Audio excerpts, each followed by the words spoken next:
بسم اللہ الرحمن الرحیم نحمده ونصلي ونسلم على رسولنا الكريم اما بعد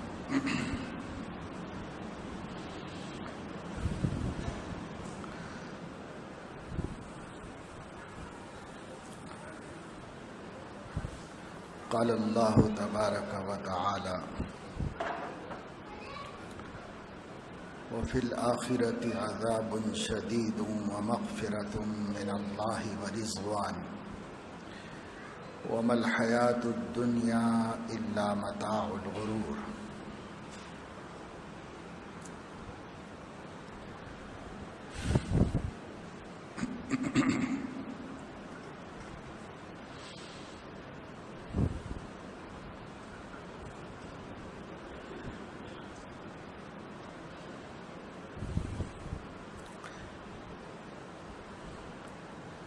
دنیا میں سب سے قیمتی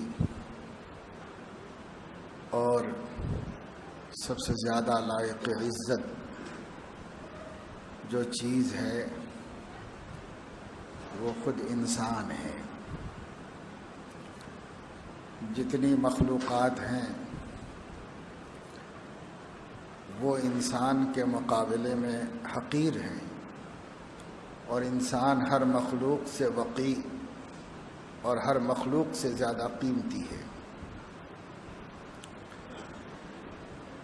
سونا چاندی ہیرے جواہرات بڑے بیش قیمت معلوم ہوتے ہیں، لیکن عقل مند کی نظر میں ان کی کوئی قیمت نہیں ہے انسانوں کے مقابلے میں۔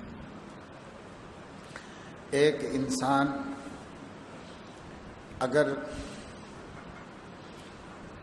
ہلاک ہوتا ہے تو اللہ تبارک و تعالی شانہ اس کو تو پوری آبادی کی ہلاکت سے تعبیر فرماتے ہیں۔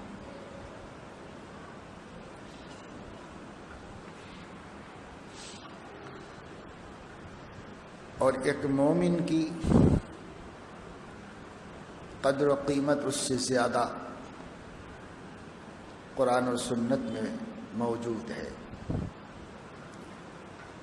اور ظاہر سی بات ہے کہ جو اپنے خالق و مالک کو نہیں مانتا اور جو مانتا ہے اس کے درمیان زمین آسمان کا فرق ہے۔ لا یستوی اصحاب النار و اصحاب الجنہ، جہنمی لوگ اور جنتی لوگ رتبے میں برابر نہیں ہو سکتے۔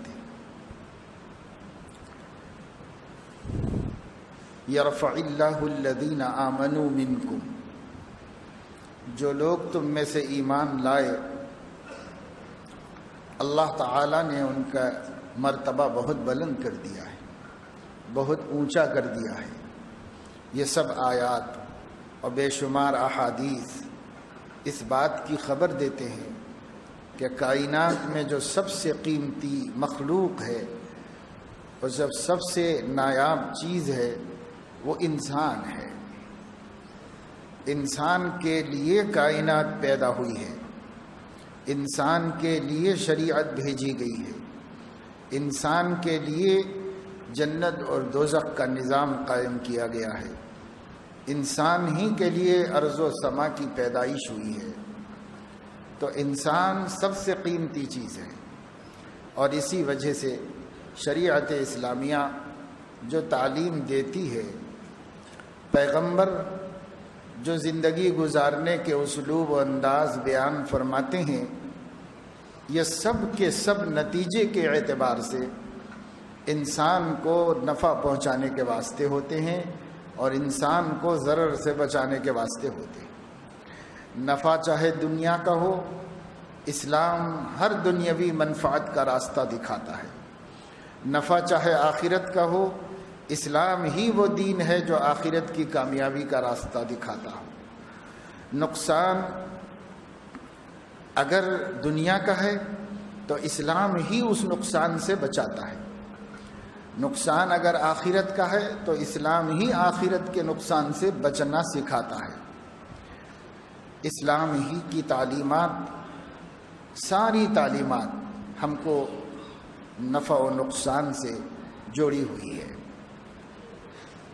کیونکہ انسان ہی اللہ کے نزدیک سب سے اشرف مخلوق ہے، اس لیے انسانوں کے واسطے یہ سارا انتظام ہے۔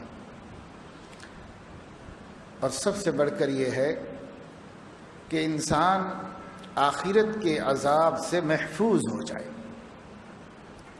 دو انجام ہیں اس انسانی آبادی اور انسانی برادری کے اختتام پر۔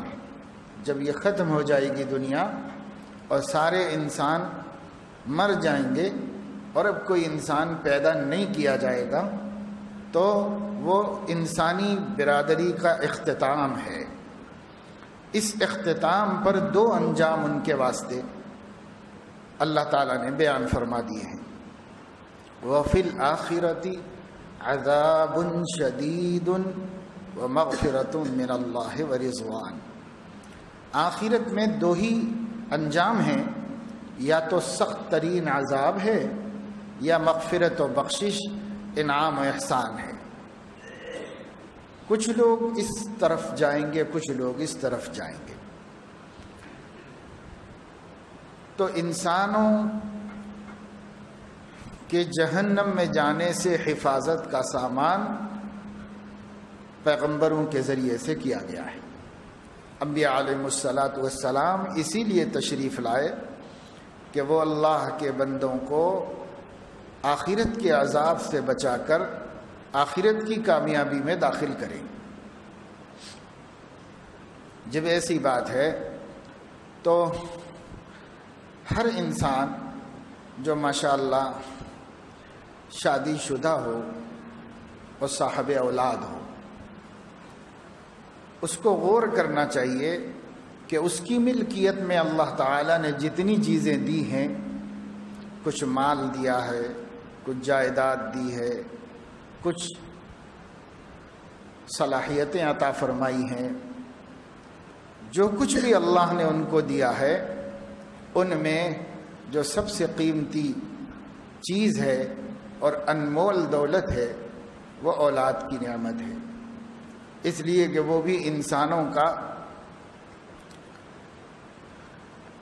انسانوں کی ایک نسل ہے اور وہ انسانوں ہی کا ایک حصہ ہے۔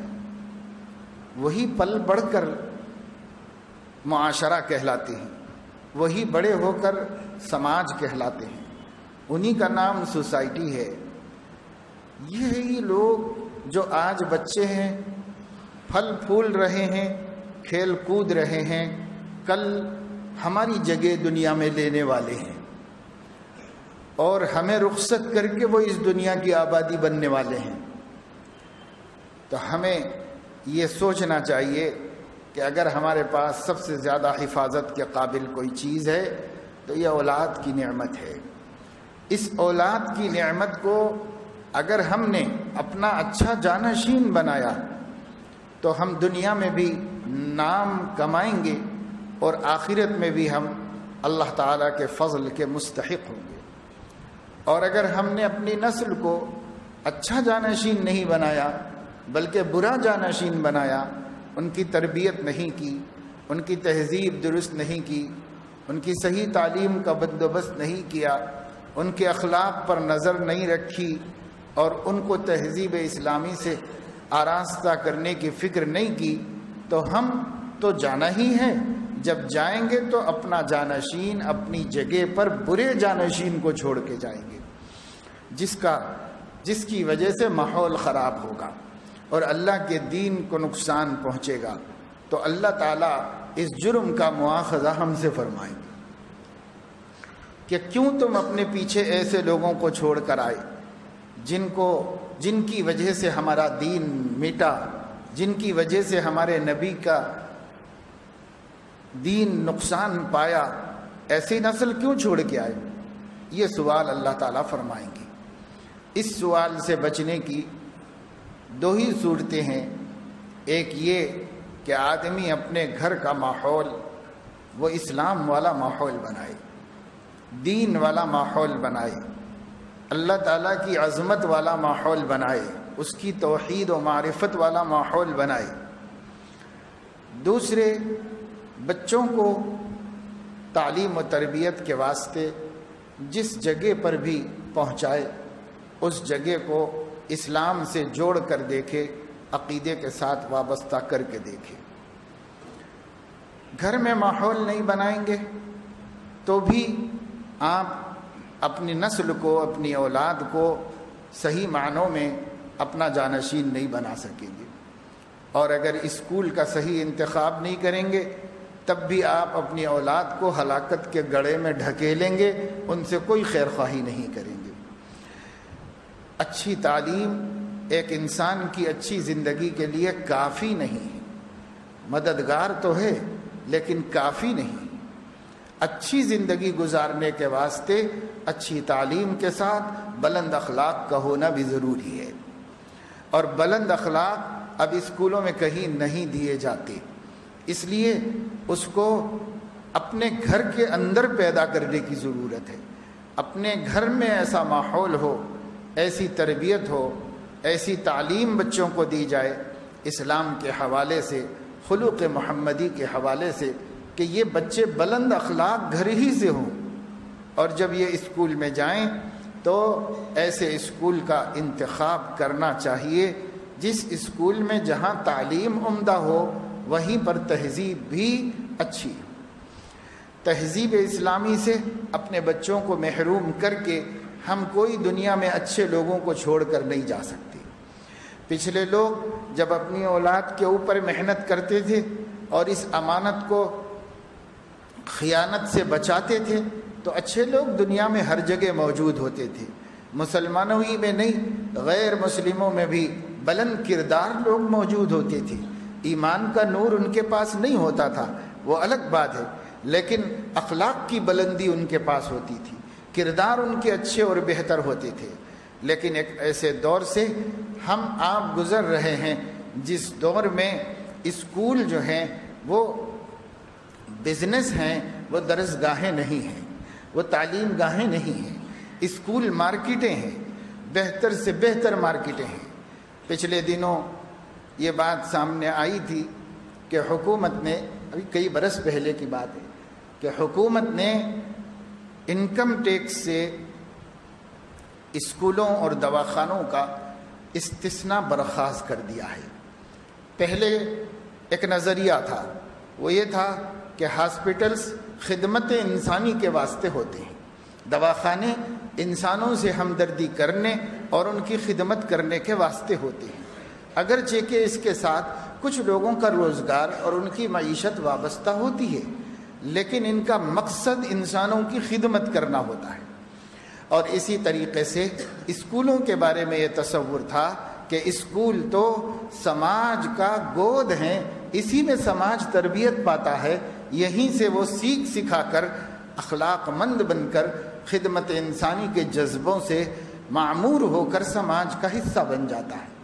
اس لیے حکومتوں نے، پچھلی حکومتوں نے اسکولز کو اور ہاسپٹلز کو انکم ٹیکس سے مستثنا کر دیا تھا کہ ان کا کیا انکم ٹیکس ہے بھائی، یہ تو انسانوں کو بچا رہے ہیں، انسانوں کی حفاظت کر رہے ہیں، انسانوں کی عزت کا سامان ہے۔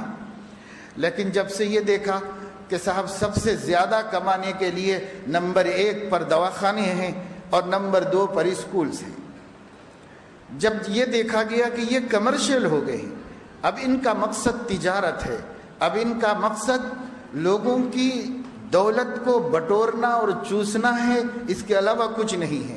جب یہ بات ہوئی ہے تو پھر حکومتوں نے سوچا کہ ہم ان کا انکم ٹیکس کیوں چھوڑیں، اس لیے انہوں نے ان کا استثناء بھی ختم کر دیا۔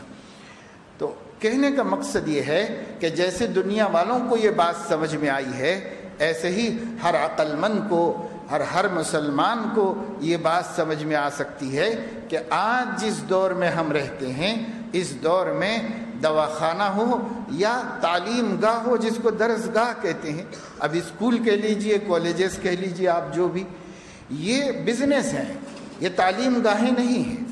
اسکولوں میں پڑھنے والے جانتے ہیں ہمارے بچے کہ ان کو وہاں کیا تعلیم ملتی ہے، کالجز میں کیا تعلیم ملتی ہے۔ اسکول میں تو پھر بھی محنت ہوتی ہے اور پڑھایا جاتا ہے، لیکن کالجز میں کیا تعلیم ہوتی ہے؟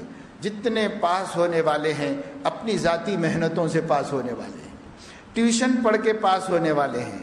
اتنی بڑی بڑی فیسیں کالجز کے اندر اس لیے دی جا رہی ہیں کہ وہ یونیورسٹی میں اگزام کے حقدار بنے، بس اس لیے دی جا رہی ہیں، لیکن اس امید پر کوئی وہاں فیس نہیں جمع کر رہا ہے کہ انہیں برس کے 12 مہینوں میں تعلیم کے تمام دنوں میں باقاعدہ طور پر ہمیں بٹھایا جائے گا، پڑھایا جائے گا، ہم جس چیز سے، جس سبجیکٹ سے ناواقف ہیں وہ ہمیں دیا جائے گا، جو علم اس سال ہمیں ملنا چاہیے وہ کالج ہمیں خود دے گا، لیکچرر شفقت کے ساتھ پڑھائیں گے، مینجمنٹ ہمیں باقاعدہ طور پر غیر حاضریوں سے بچائے گا۔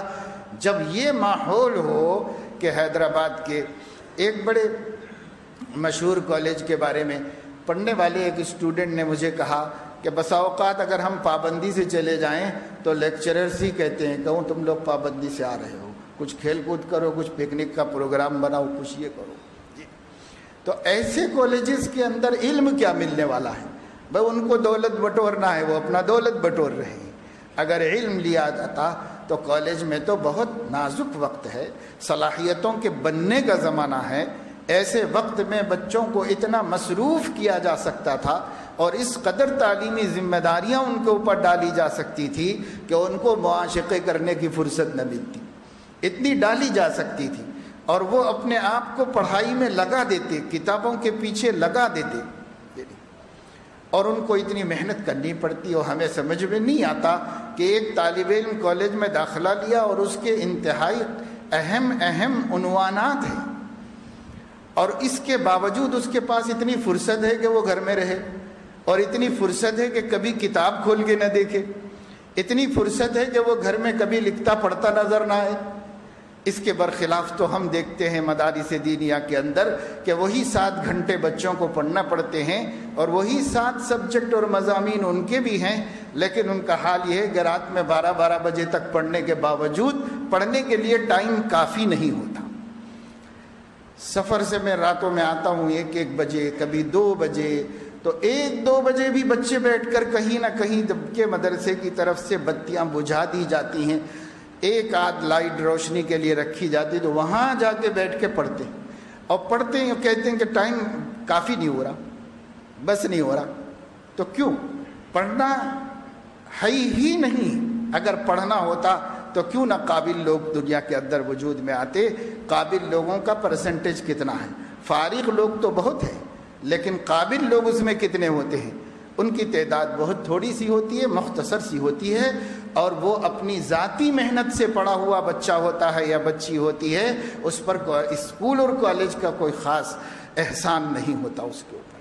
معاشرے کو آپ دیکھ لیں، صورتحال دیکھ لیں، آپ ہم سے زیادہ جانتے ہیں کہ پڑھے ہوئے ہیں بہت سے لوگ اس کے اندر، ہم تو اسکولوں کالجوں میں پڑھے ہوئے نہیں، لیکن حالات پر تو ہم بھی نظر رکھے ہوئے ہیں۔ کیا ماحول ہوتا ہے، کیسا سسٹم ہوتا ہے۔ ہم ایک جگہ جاتے ہیں مدارس کے اندر، لوگ کہتے ہیں کہ صاحب کوئی پروگرام رکھا جاتا ہے، ہم جاتے ہیں طلباء کو نصیحت کرنے کے لیے، تو وہاں ہم دیکھتے ہیں کہ جتنی دیر ہم نصیحت کریں گے تو وہ باادب بیٹھے ہوئے ہوں گے اور ہم انہیں اللہ رسول کی بات بتائیں گے۔ ایک مسلم مینجمنٹ کے تحت چلنے والا اقلیتی کالج جس میں مسلمانوں ہی کی غالب تعداد ہے، وہاں سے بھی کبھی کوئی پرنسپل کہتا ہے کہ ہمارے پاس ایک نصیحت کا دن رکھا جائے۔ کئی دفعے مجھے بھی جانا ہوا، کان پڑی آواز سنائی نہیں دیتی، اتنا شور ہنگامہ کرتے، بیان چلتے رہتا ہے، بولنے والا بولتا رہتا ہے، کھیلنے والے کھیلتے رہتے ہیں، ہنسنے والے ہنستے رہتے ہیں، مذاق کرنے والے مذاق کرتے رہتے ہیں، آوازیں نکالنے والے آوازیں نکالتے ہوتے ہیں۔ یہ ماحول ہوتا ہے۔ یہ ماحول کیا خود سے بن گیا ہے؟ یہ ماحول خود سے نہیں بنایا، چونکہ ذمہ داروں کے ذمے یہ ہے ہی نہیں کہ وہ اپنی قوم کی نسلوں کی حفاظت کریں، ان کو تہذیب سکھائیں، انہیں اخلاق سکھائیں، انہیں ایک سچا پکا مسلمان بنائیں، ایک صحیح انسان بنائیں۔ بھائی مسلمان بھی نہ ہو تو انسان میں کوئی اخلاق ہوتے ہیں۔ آپ کے ہاں کوئی مہمان آیا ہے، آپ کسی کو بلائے ہیں، آپ کسی سے کہہ رہے ہیں کہ بھائی کوئی بات یہاں نصیحت کی جائے، اور اس کے بعد ہمیں کیسے بیٹھنا چاہیے اور ہمیں کس طرح دین کی بات سننا چاہیے، اور دین کو بھی چھوڑ دیجئے، آپ کا لیکچرر آ جائے، وہ چاہے کچھ بھی پڑھانے کے لیے آیا ہو، وہ آپ کا استاذ ہے، استاذ کے سامنے ڈسپلن کیسا ہونا چاہیے اور استاذ کی عزت کیسے کی جاتی ہے، اور پھر اس کے بعد وہ جو بات کرے اور وہ جو سبق پڑھائے تو اسے کس اہتمام سے پڑھنا چاہیے اور کیسی توجہ کے ساتھ اس کو سمجھنے کی کوشش کرنا چاہیے، یہ ساری چیزیں یہ اسکولوں کی ذمہ داری ہے، یہ کالجوں کی ذمہ داری ہے۔ انہوں نے کیوں درسگاہیں کھولی ہیں؟ لوگ اپنے بچوں کی عمر کا ایک بڑا حصہ تمہارے حوالے کرتے ہیں، چھوٹے چھوٹے معصوموں کو لا کر تمہاری گود میں ڈال دیتے ہیں، اور وہاں سے لے کے جوان ہونے تک وہ تمہارے ذمے کیے ہوئے ہیں بچوں کو۔ تو کہا 70,000 چاہیے، 80,000 چاہیے، 1,00,000 چاہیے، جو منہ مانگا پیمنٹ کر رہے ہیں، آپ ان کو کیا سکھاتے ہیں؟ یہ سب خیانتیں ہیں۔ دنیا میں نہیں پوچھا جائے گا، شاید نہیں ہے کسی کے پاس ہمت کہ لوگ یہ مواخذہ کریں، شاید حکومت کی بھی یہ قوت نہیں ہے کہ وہ ان کالجوں کو ڈسپلن قائم کرنے کی ترغیب دیں، تعلیم کا معیار بنائیں، خواندگی کے اوپر نظر ڈالیں کہ انہوں نے اس مہینے میں کتنا پڑھایا ہے، کتنا پڑھا ہے، کتنا پڑھایا گیا ہے، یہ ہو۔ لیکن نہیں، وہاں پر فیس دے کر ایڈمیشن لینے کے باوجود ٹیوشن پڑھ کر اس میں بھی خرچہ کر کے اپنی محنت سے پاس ہونا پڑتا ہے۔ جب یہ سب ہوتا ہے تو پھر اس کا مواخذہ دنیا میں تو شاید اب کوئی کرنے والا نہیں۔ اندھا دھند آنکھ بند کر کے قوم کا پیسہ تعلیم کے نام پر بٹورتے رہیں اور ان کی کوئی تعلیم نہ ہو، یہ تو سب ہو رہا ہے، ہوتا رہے گا، کوئی پوچھنے والا نہیں ہے۔ لیکن آخرت میں کیا مسلمان نہیں پوچھا جائے گا؟ ہر مسلمان آخرت میں پوچھا جائے گا۔ ثم لتسألن یومئذ عن النعیم، پھر قیامت کے دن تم سے ہر نعمت کے بارے میں پوچھا جائے گا۔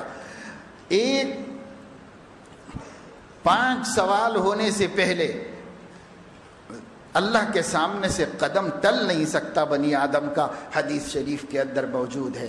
تو جتنے ذمہ داران اسکول چلانے والے مسلمان ہیں، غیر مسلموں کی ہم بات نہیں کر رہے، ان کے عقیدے کے مطابق وہ جانتے ہیں، سمجھتے ہیں، لیکن مسلمان کا عقیدہ ہے کہ مرنے کے بعد اللہ اٹھائیں گے، اپنے سامنے کھڑا کریں گے اور اللہ پاک حساب لیں گے اور اللہ کو جواب دینا ہے ہر امانت کے بارے میں۔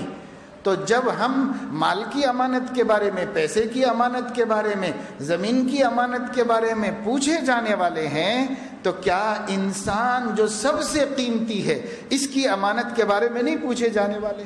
یہ انسان جتنے اسکول میں دیے گئے ہیں یہ امانت ہے اللہ رب العزت کی، یہ انسان جتنے کالجز میں دیے گئے ہیں یہ امانت ہے اللہ رب العزت کی۔ اس امانت کے بارے میں یہ کہنا کہ بھائی ایسا ہی چل رہا ہے، ایسا ہی چلتا ہے، ایسا سمجھنا اللہ تعالیٰ کے پاس جواب دہی کے احساس سے محروم ہونے کا نتیجہ ہے۔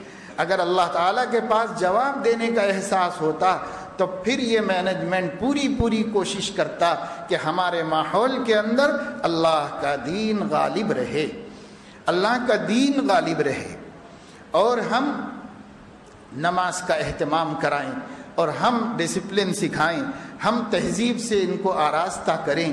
ان کے اندر ہوتے ہیں اپنے جذبات ہر عمر کے حساب سے، لیکن ان جذبات کے مقابلے میں کوئی تعلیم دینے والا بھی ہونا چاہیے، تو وہ اس سے ٹکرا کر کے اعتدال پر آ جاتے ہیں۔ اگر جذبات ہوں جوانی کے لیکن دوسری طرف سے کوئی اس کو سکھانے سمجھانے والا بھی نہ ہو تو پھر وہ حد سے تجاوز کر جاتے ہیں۔ جذبات تو ہوتے ہیں، جذبات کا کوئی انکار نہیں کر سکتا، جذبات ہوتے ہیں، لیکن ادھر سے جذبات بڑھ رہے ہوں اور ادھر سے اللہ رسول کی بات سمجھائی جا رہی ہو، اخلاق و تہذیب کی باتیں سکھائی جا رہی ہوں، تو ان جذبات میں اعتدال پیدا ہو جاتا ہے۔ اعتدال جب پیدا ہو جائے گا تو وہ برے نہیں ہوں گے اور وہ اچھے ہی بنیں گے، ان کو کوئی نقصان نہیں ہوگا۔ تو یہ ہے ہمارا مسئلہ کہ ہم اپنی نسلوں کو کیا کریں گے۔ ابھی یہ سیزن ہے کہ لوگ اسکولوں کا انتخاب کرتے ہیں، ڈھونڈتے ہیں اپنے ان بچوں کے واسطے جن بچوں کو ابھی تک انہوں نے کہیں داخل نہیں کیا ہے۔ اب بچے کچھ بولنے لگے ہیں، قلم ہاتھ میں لینے کے قابل ہوئے ہیں، پڑھنے کے لائق ہوئے ہیں، تو آپ سوچ رہے ہیں کہ ہم اپنے بچوں کو کہیں نہ کہیں پڑھائیں گے، ان کے لیے ایک اچھا اسکول ہونا چاہیے۔ آپ کے ذہن میں اچھے اسکول کا کوئی بھی معیار ہوگا، لیکن یاد رکھیے آپ مسلمان ہیں، اس لیے مسلمان ہونے کی حیثیت سے آپ کو اچھے کے اندر ایمان، اسلام، اللہ تعالیٰ کی توحید کی معرفت، نبی کی عظمت، رسالت کی حقیقت، قرآن کا صحیح پڑھنا آنا، عقیدوں سے واقف ہونا، یہ بھی اچھے میں شامل ہونا چاہیے، اور نہیں ہے تو کرنا چاہیے، اس لیے کہ اس کے ملے بغیر کوئی چیز اچھی نہیں ہو سکتی۔ ہمارے دین کو داخل کیے بغیر، عقیدے کو داخل کیے بغیر، اعمال و اخلاق کو داخل کیے بغیر کوئی چیز اچھی نہیں ہو سکتی۔ نہ میڈیسن اچھی ہو سکتی ہے، اور نہ انجینئرنگ اچھی ہو سکتی ہے، اور نہ کوئی بھی ایجوکیشن اچھا ہو سکتا ہے۔ اسی وقت اچھا ہوگا جب اس کے ساتھ اللہ کا دین بھی ساتھ ساتھ چل رہا ہو، اللہ کا دین بھی جڑا ہوا ہو۔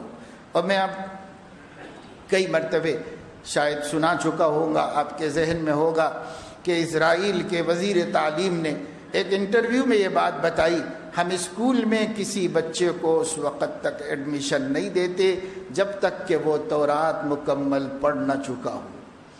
لیکن کیا وہ دن بھی آئے گا کبھی حیدرآباد میں کہ یہ کہا جائے مسلم مینجمنٹ کی جانب سے، ایسے اسکولوں کی طرف سے جو ہمارے ہاتھ میں ہیں، کہ ہم کسی بچے کو اس وقت تک داخلہ نہیں دیتے جب تک کہ وہ قرآن کریم مکمل نہ پڑھ لیا ہو؟ کبھی ایسا ہوگا؟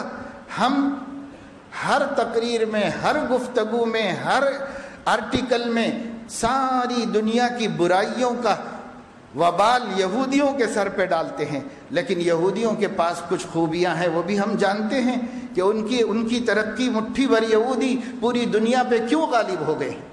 یہ مٹھی بھر یہودی آج ٹیکنالوجی کے اندر پوری دنیا کے اپنے آپ کو مسلط کر چکے ہیں، کوئی ان کے آگے مقابلے کے لیے ٹک نہیں سکتا۔ یہ مٹھی بھر ہیں، ان کا ایک چھوٹا سا ملک ہے پوری دنیا کے جغرافیے میں، ان کی تعداد خود مختصر سی ہے دنیا کے اندر، لیکن یہ چھوٹی جماعت دنیا کی اور یہ سب سے مختصر مذہب، اس مذہب والوں کا آج ساری دنیا پر ایسا غلبہ کیوں ہے کہ انہوں نے شکنجے میں کسا ہوا ہے، عیسائیوں کو بھی، مسلمانوں کو بھی، ہندوؤں کو بھی، بدھسٹ قوم کو بھی، دنیا کی ساری اقوام کو انہوں نے ایک شکنجے میں کس لیا ہے۔ جیسے بچے لٹو پھراتے ہیں، ایسے وہ ساری دنیا کی حکومتوں کا لٹو پھرا رہے ہیں، اور وہ جو چاہے کہہ رہے ہیں۔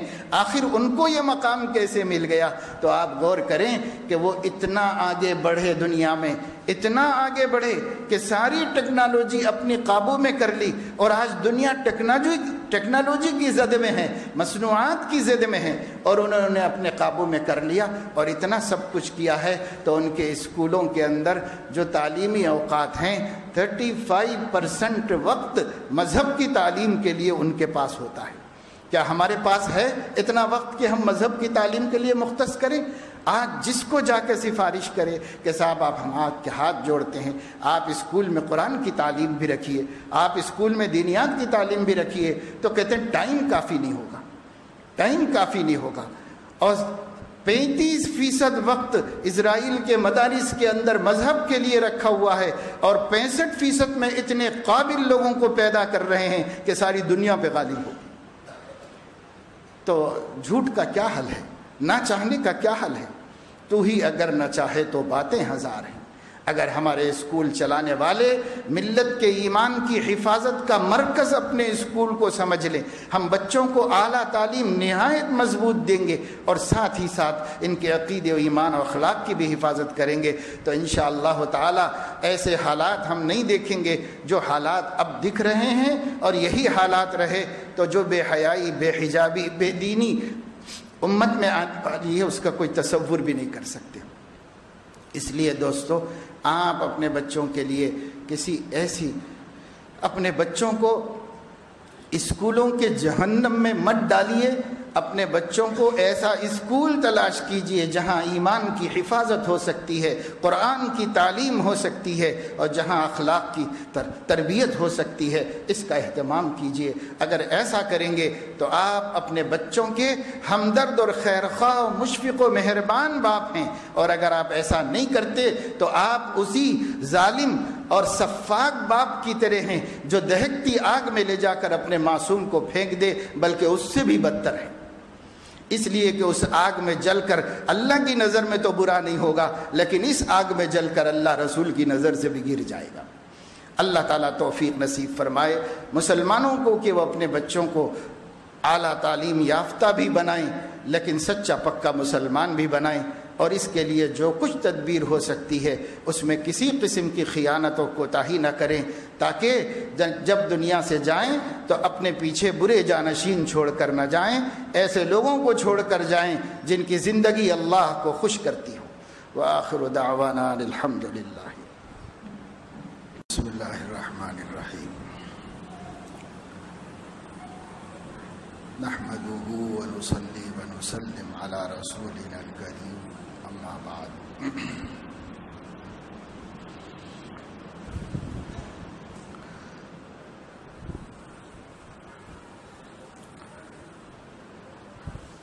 قال اللہ تبارک وتعالی: وفي الآخرة عذاب شديد ومغفرة من الله ورضوان وما الحياة الدنيا إلا متاع الغرور۔